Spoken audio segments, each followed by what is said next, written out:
Remember that adage that goes, you never talk about politics or religion in polite company? Well, take a look around, and I think it's plain to see where the neglected years of conversation has taken us. Now, this is by no means an episode meant to argue within the context of the left-right paradigm or religion, but let's face it, we can't always control how others will perceive something. Well, societal taboos aside, I know I'm not alone in saying there's been high strangeness going on in California for some time now, and while, for the most part, people here seem oblivious to it, red flags are being raised around the country to those more privy to what the policies cooked up here eventually foment. Hailed for its climate, home of Silicon Valley, and now the fifth largest economy in the world, what could possibly be awry in the Golden State? Well, settle in for the next couple of minutes while this California native tries to scratch the surface.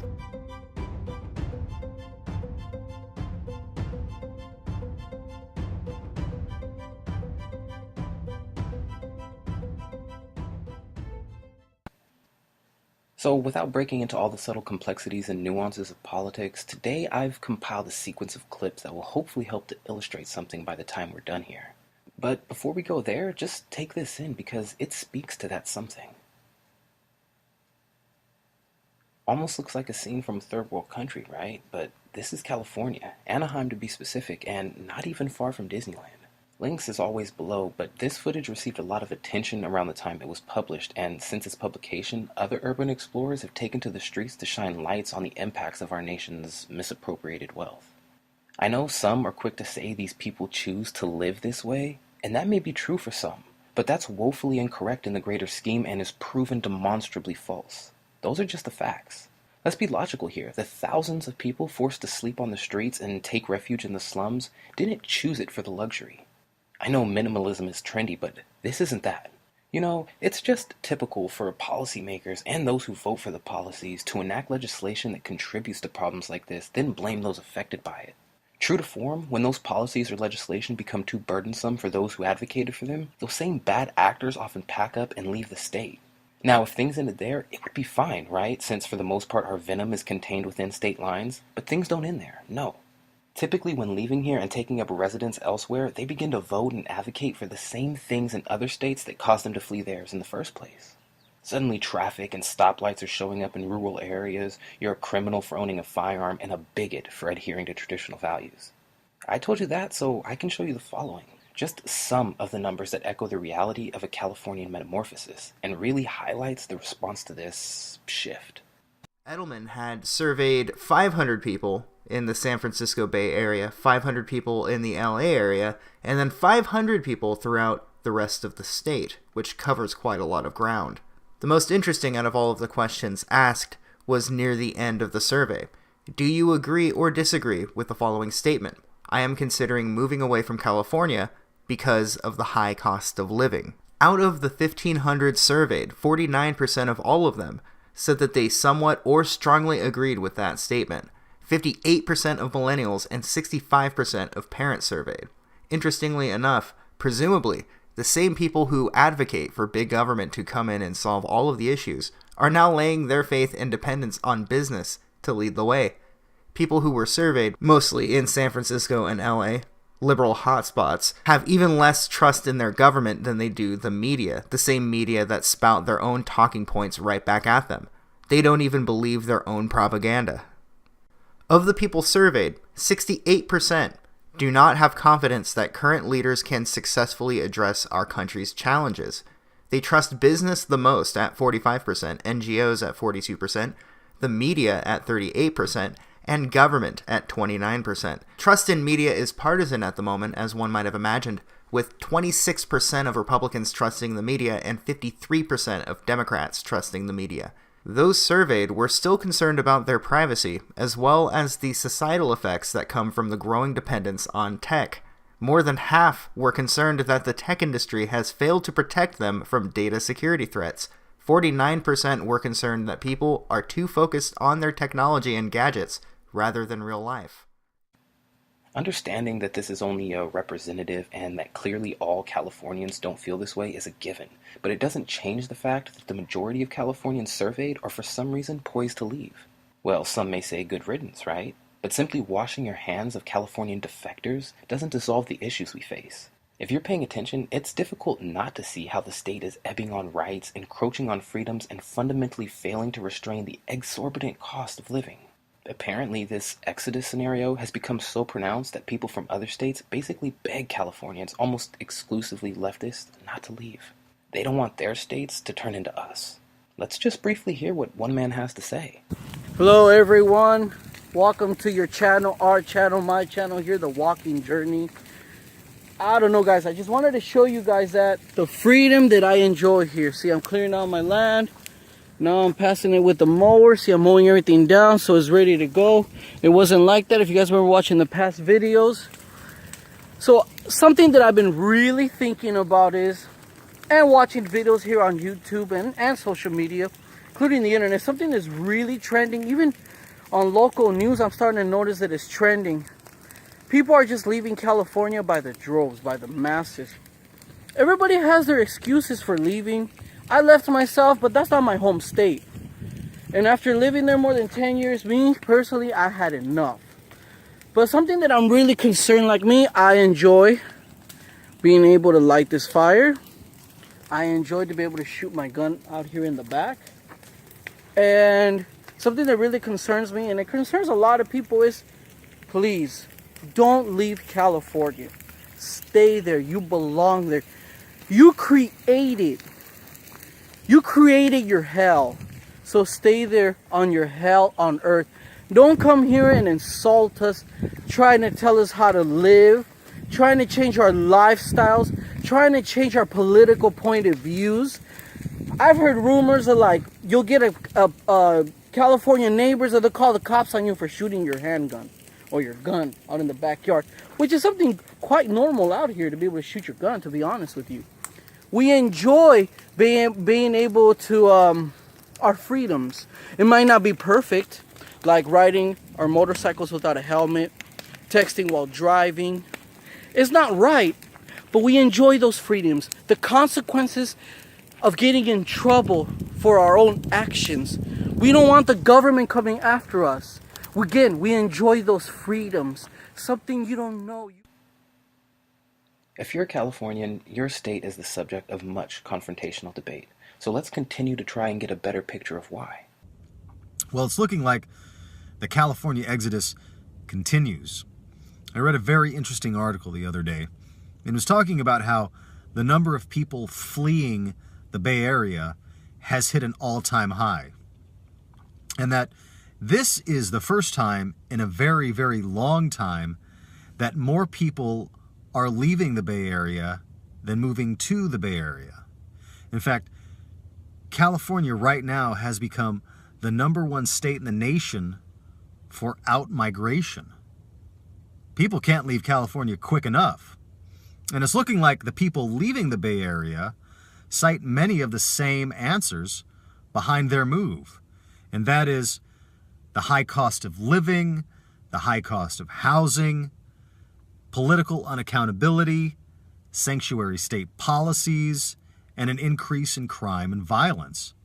And all of these are just hallmarks of a WROL type of situation, which is what we're seeing out here in California. We are without a rule of law. Justice is now arbitrary. And so these people are getting out. They're selling their overpriced homes and they're looking for greener pastures. And those greener pastures are Oregon, Arizona, Texas, Nevada, Tennessee, and Idaho. And it's going to be very interesting to see the dynamics of what happens when these people are moving into these areas. Crime, housing costs, rent, the general cost of living, these are some of the cookie-cutter matters that slice to the core of the subject, aren't they? But let's go ahead and take a quick look at the article he was referencing, since it speaks to our discussion. The number of people packing up and moving out of the Bay Area just hit its highest level in more than a decade. Carol Dabick spent 40 years living in San Jose, and now she's part of the mass exodus that's showing no signs of slowing down. The retired engineer's packing up and calling it quits, about to move to the state of Tennessee. I loved it here when I first got here. I really loved it here, but it's just not the same, Dabick said.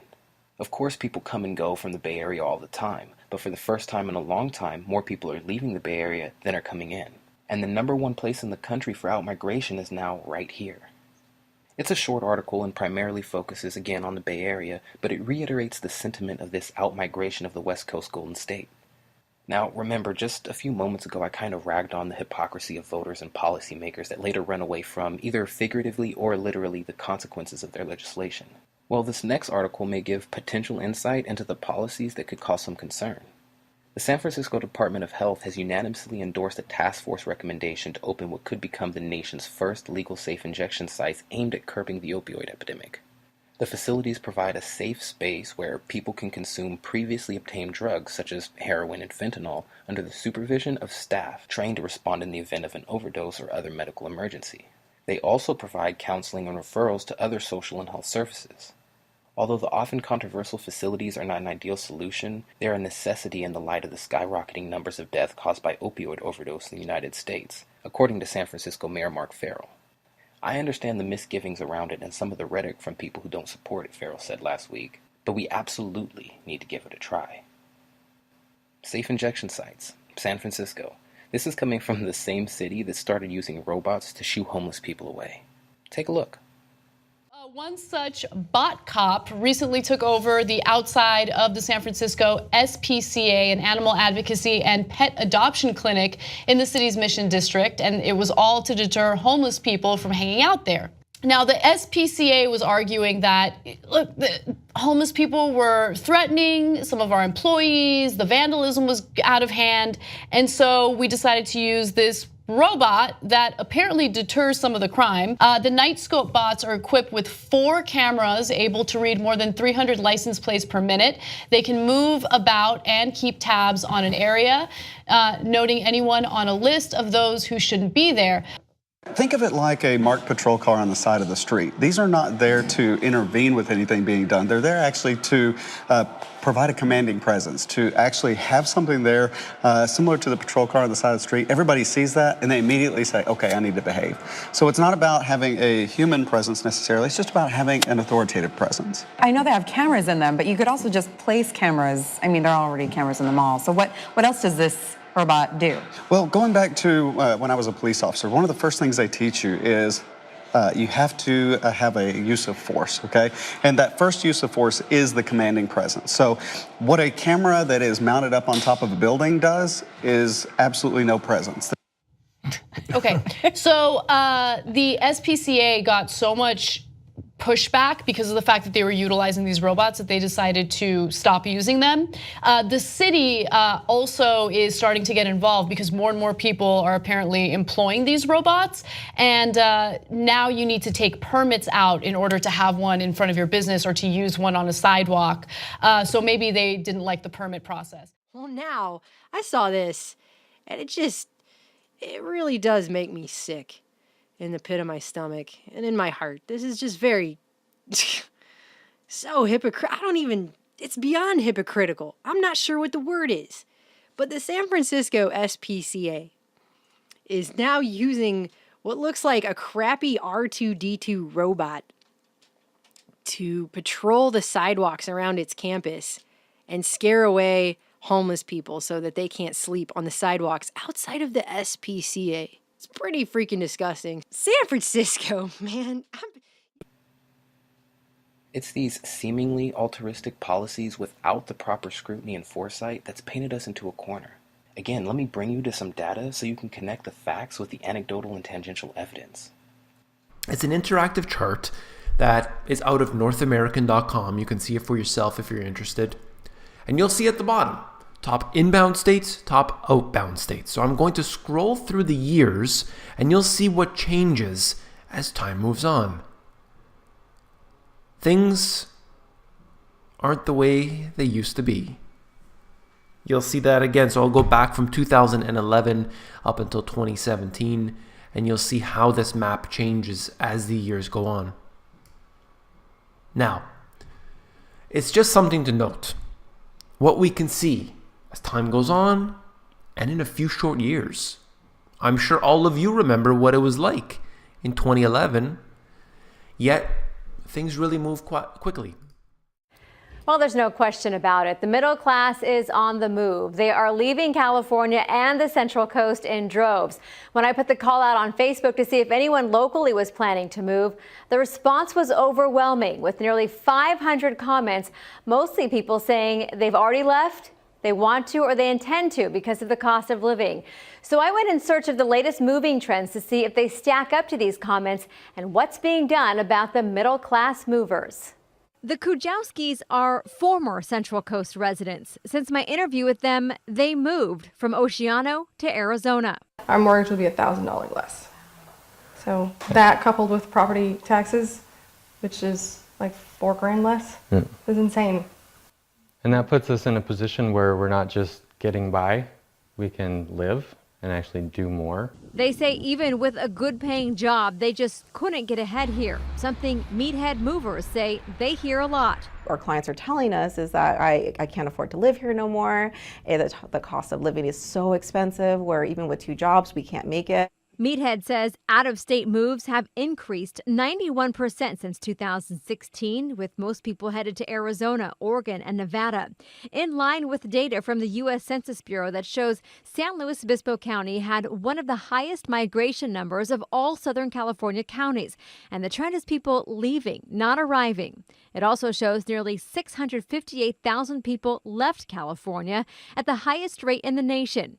And albeit a small portion of our population, the folks we're hearing from say they just can't afford to stay. Massive exodus of middle-class Californians to neighboring states. Well, I mean, the numbers are there. I mean, you've lost hundreds of thousands of people making between $100,000 and $200,000 over the past 10 years, and they've enriched Idaho and Montana and even Wyoming and Washington State. Like, if it's such a well-run place, why is the middle class leaving? Politics, policy, expenses, exodus. We all know there's a lot more I could have touched on, and eventually will. I just decided this episode wasn't for that platform.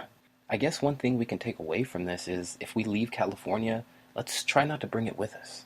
Now, of course, as always, the clips I used in this episode have links to their full-length counterparts in the description box. Let me know what you guys think about what's going on in our country in the comments below, and until next time.